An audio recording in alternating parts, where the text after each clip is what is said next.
All right. Now we go to Louisville. We had Jeff Brohm on the show yesterday. He's all excited. They're 5-0. I think he understands the challenge of Notre Dame coming in. Notre Dame is a 6.5-point favorite on the road at night again. Jeff, I want to ask you about this because I think, having played in the NFL, you can speak to this better than anybody. After you've played two very physical games, wire to wire, where you're battered, is it possible to be as good 3 weeks in a row after you've been beaten up like that? In the NFL, yes. I mean, that's our job, right? I mean, but in college football, this feels like a bad spot for Notre Dame to be in. I mean, you play 2 games now to the final play of the game, and they have just been, like, as you mentioned, like just physical, knock them out, drag fights, like just brawls. And now you go on the road again. You're on primetime again. You're getting everyone's best shot, right? That's your Notre Dame. You get everyone's best shot, and they host USC next weekend, the weekend after, I should say. Look ahead, 14th. Right there. Yep. So this feels like a Louisville plus 6.5 or no wager spot, like 1,000%. This is what I would do here. Yeah, that's what I think. I'm going to take Louisville to cover here because I don't think Louisville's as good as Notre Dame by any stretch, but I think they may be able to get them.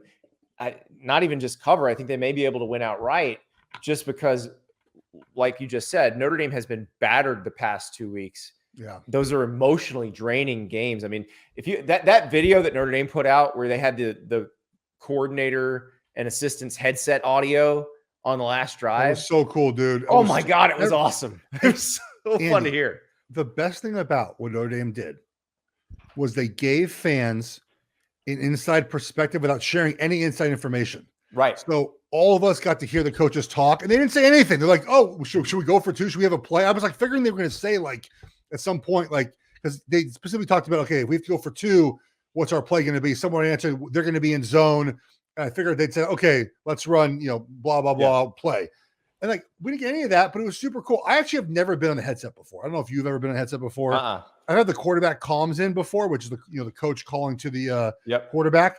So I've never heard coaches talk on the thing. And I sort of talk like I thought they would. I didn't know like what to expect. They're just like having open conversations. They're just talking through situations, talking through what they're doing next. And I'd always assumed the head coach makes the final say in sort of a lot of these decisions, like run pass in certain situations.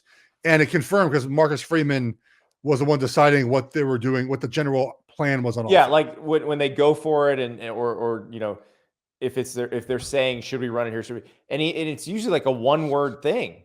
Like you heard that. It was just, he just says one word. Yes, I'm confirming this. No, don't do this. Yeah. But it was amazing to watch. And yeah, where they're kind of at midfield, they're already talking about what they might run as a 2-point play, which I found and then super fourth cool. down, we don't know exactly what was said because they're selective about what they gave us, but I'm guessing it got pretty quiet when they snapped the 4th down play. Like, well, we've done all we can. Oh yeah. It was just like, oh, here we go. God, Duke you had brought pressure all night. You got after Sam Hartman all night, and then the final play of the game, you drop 8 into coverage. It's just, dude, it blows my mind, man. Well, and that's what I want. Ron English at Louisville, very experienced defensive coach. He's been around the block. I'm sure he watched that. I imagine that they're going to try to heat up Sam Hartman pretty good and see what they can do. That they're not as talented, obviously. Yeah. As Duke on defense or as Ohio State on defense, but they do have some decent players. And, Jack Plummer, I thought did a really good job with NC State's pressure last week. Jeff Brohm said he could have called a better game to help Jack with that. But Notre Dame is not going to do the show you this one look, and we're either bringing 3 or bringing 8. That's not Notre Dame's style. For Jack Plummer, it should be a little bit easier in terms of I'm not going to have 5 guys in my face potentially on this play. So we'll see. But I think what you said, the beaten up factor plus the look ahead factor, they didn't play USC next week. I might feel differently. Yeah. This is a tough spot for Notre Dame. So I'm going to take Louisville to cover. Thank you so much for watching. Just a reminder, subscribe to this channel right here so you never miss an episode of Andy Staples on 3. And oh, by the way, watch all the other great videos on the On3 Sports YouTube channel.